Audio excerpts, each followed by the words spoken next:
చంద్రరావు దీక్ష చేస్తున్నాడు 2 రోజుల పాటు. ఆయన మాట్లాడిన తర్వాత ఇదైతే 2 రోజుల పాటు దీక్ష చేస్తా ఉన్నాడు. ఫీజు రియంబర్స్మెంట్ బకాయిల కోసం కాంగ్రెస్ పార్టీ మోసం చేసిన పిల్లలని దాన్ని ఎట్లా స్పందిస్తారు? వానాకాలం వచ్చిందని చల్లగా కాపుకోవడానికి ఏమన్నా పెట్టుకొని కుంపడి పెట్టుకొని కాపుకుంటాడేమో. వానాలు పడతలేవని అందరూ వర్ణయాగము ఆ యాగాలు ఈ యాగాలు చేస్తున్నాడు. అది ఇడిచిపెట్టేసి ఫీజు రియంబర్స్మెంట్ కోసం కొట్లాడతానంటే ఇది ఎవరో వచ్చి చెవులో బిడీలు పెట్టి మాట్లాడినట్లే కనబడుతుంది. వాస్తవానికి రామచందర్ రావుకి తెలంగాణ ప్రజలు పూర్తి స్థాయిలో నిరుద్యోగస్తులన్నా గుర్తుపడతారా లేదా చదువుకున్నటువంటి విద్యార్థులు కాలేజీల నుంచి బయటకు వచ్చిన వాళ్ళన్నా గుర్తుపడతారా? ఫీజు రియంబర్స్మెంట్ ఎవరికి కావాలన్నా వాళ్ళు గుర్తుపడతారా? కనీసం గుర్తింపు లేనటువంటి వ్యక్తి వచ్చి ఆడ కూర్చొని ధర్నా 2 రోజులు చేస్తా అంటున్నాడు కదా. పర్వాలేదు, 2 రోజులు కాదు 2 నెలలు చేయి, నీకు అభ్యంతరం లేదు. కనీసం హెల్త్ అన్న బాగా అవుతుంది. లేదా డైటింగ్ పేరు మీద నన్నా ఆడ కూర్చొని నువ్వు దీక్ష చేస్తే నిరాహార దీక్ష చేస్తే బాగుంటది అంటున్నా. అట్ ద సేమ్ టైం తన ఈపు తనకు కనబడదని కేంద్ర ప్రభుత్వము 2014 ఎన్నికల తర్వాత ఇచ్చినటువంటి వాగ్దానాలు మర్చిపోయినట్టుంది బీజేపీ ప్రభుత్వం. ప్రతి సంవత్సరం 2 కోట్ల ఉద్యోగాలు ఇస్తానన్నా మన చదువురాని ప్రధానమంత్రి ఎక్కడ పోయిండో చెప్పాలి. 2 కోట్లు అంటే ఆయన ఉద్దేశంలో ఎన్ని సున్నాలు ఉంటాయో తెలియక 2 కోట్ల ఉద్యోగాలు అని చెప్పిండేమో.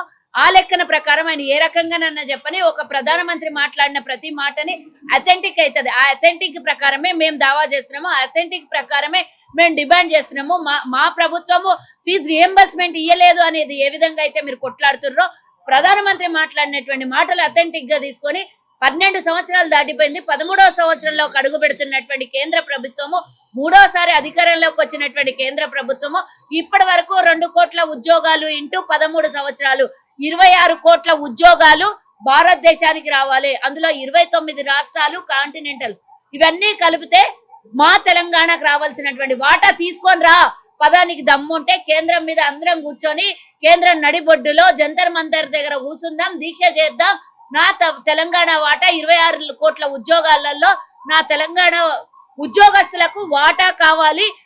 దమ్ముందా రామచందర్ రావు రావాలి అని అడుగుతున్నా. ఇంకోటి ఫీజు రియంబర్స్మెంట్ గురించి మాట్లాడుతుంటే గత ప్రభుత్వంలో నోరు మూసుకొని 3 మంకీలు ఉంటాయి కదా, చెవులు వినబడవు, కళ్ళు కనబడవు, మాటలు రావు అని 3టికి తాళాలు వేసుకున్నటువంటి బీజేపీ, కేంద్ర ప్రభుత్వంతో ఒప్పందాలు చేసుకున్నటువంటి బీఆర్ఎస్, మరి వాళ్ళు ఫీజు రియంబర్స్మెంట్ 1000 కోట్ల రూపాయలు బకాయిలు పెట్టిపోతే ఈ రోజు తగుదనమ్మా అని కాంగ్రెస్ ప్రభుత్వం మీద మాట్లాడుతున్నటువంటిది మేము ఈ రోజు 100 కోట్ల రూపాయలు ఫీజు రియంబర్స్మెంట్ కి తిరిగి చెల్లించినము. 100,000 కోట్ల రూపాయలు వాళ్ళు పెట్టినటువంటి బకాయిలు తీర్చమని అడుగుతుంటే ఈ రోజు కేసీఆర్ ఇంటి ముంగల లేదా కేటీఆర్ ఇంటి ముంగల ఎందుకు బకాయిలు పెట్టినవరా దుర్మార్గుడా, దరిద్రుడా, అష్టదరిద్రుడా? తెలంగాణ ప్రజల సొమ్మును దోపిడీ చేసినటువంటి మీరు పిల్లల భవిష్యత్తుతో ఆడుకున్నారు. పిల్లలు చనిపోతే, విద్యార్థులు చనిపోతే వాళ్ళ శవాల మీద ఊరేగినరు, వాళ్ళ శవాల మీద పీటేసుకొని కూర్చున్నటువంటి మీరు ఆ ఇంటి ముంగల కూర్చొని మనమందరం కూడా ధర్నా చేద్దాం, దమ్ముందా? 1000 కోట్ల రూపాయలు బకాయిలు పెట్టిపోయినోడు ఎవడు? దమ్మున్నోడు అడగాల్సినటువంటి మాట నిజమైనటువంటి దోపిడీ చేసినటువంటి వాళ్ళని అడగాలి.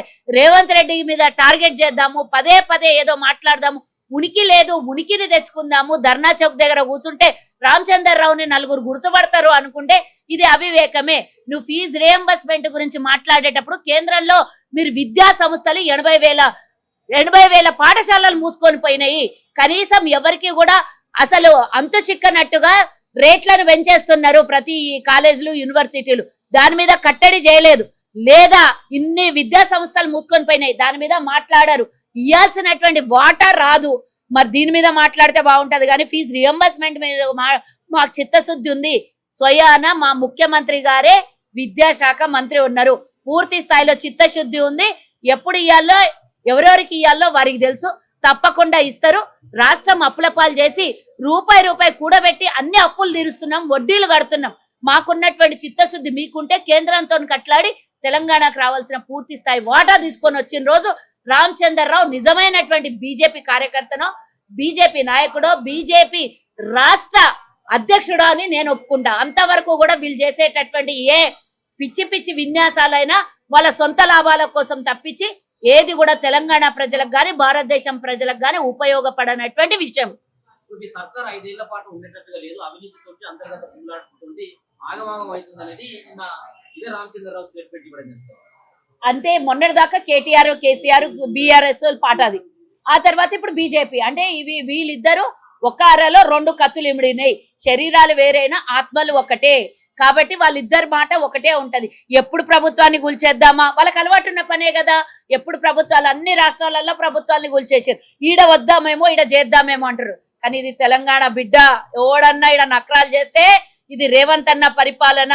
తెలంగాణలో కోరుకొని తెచ్చుకున్నటువంటి ఉద్యమ గడ్డ.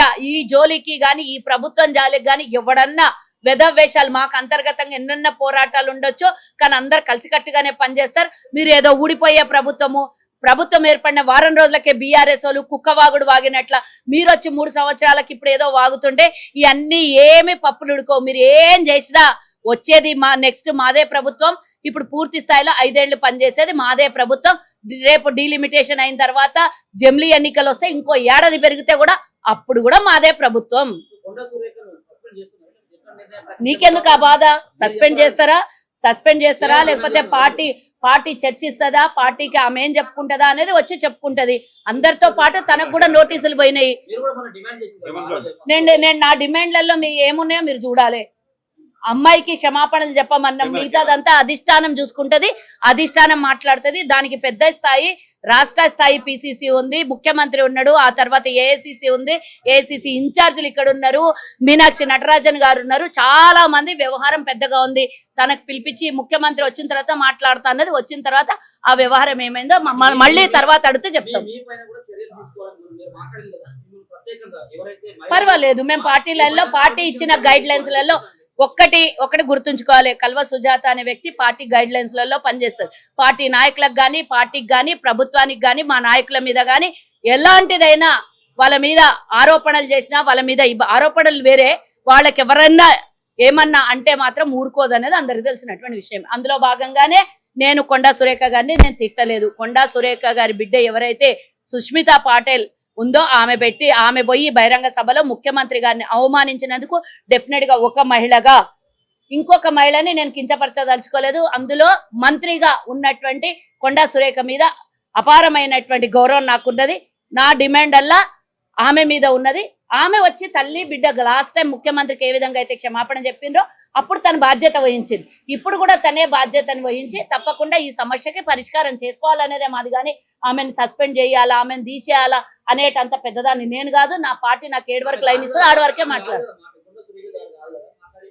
నేనేమంటున్నా, లాస్ట్ టైం కూడా సుష్మితనే మాట్లాడింది. అప్పుడు కుటుంబ సమేతంగా వెళ్ళి క్షమాపణ చెప్పుకున్నారు. దానికి ఇప్పుడు మేము కూడా అదే అడుగుతున్నాం. ఏం ఎక్స్ప్లెనేషన్ ఇస్తారో అది ఇచ్చుకుంటారు. రాజగోపాల్ రెడ్డి ఆయన ఎమ్మెల్యే, వారికి ఆల్రెడీ నోటీసులు పోయినాయి. వాళ్ళు స్పందిస్తారు. వాళ్ళకంటూ ఒక మాకు ఉంది కదా. ఆమె ఒకటి చెప్పేది వినండి. సుష్మితా పాటిల్ అనే వ్యక్తి కాంగ్రెస్ లో సభ్యత్వం లేనటువంటి వ్యక్తి, కానీ దానికి బాధ్యురాలు తప్పకుండా అక్కనే అవుతుంది కాబట్టి అక్కకే అడిగినాం మేము. ఎవరు తను ప్రభుత్వాన్ని ప్రశ్నించిండు కానీ ముఖ్యమంత్రిని తిట్టలేదు. ఏమని తెలంగాణ కోసం పోరాడిన వాళ్ళు ఎవరెవరు వచ్చి పదవులు అనుభవిస్తారని చెప్పి మాట్లాడింది కదా. అంటే పేరు పెట్టి తిట్టలేదు కదా, మేము డైరెక్టే ముఖ్యమంత్రిని తిట్టింది కదా. ఏ సందర్భం ఏది ఉంటే దానికే మాట్లాడతాం. అవసరం లేని సందర్భాలు, అవసరం లేని విషయాలు ఎవరైనా సరే పార్టీ లైన్ దాటితే తప్పకుండా మేము మాట్లాడతాం.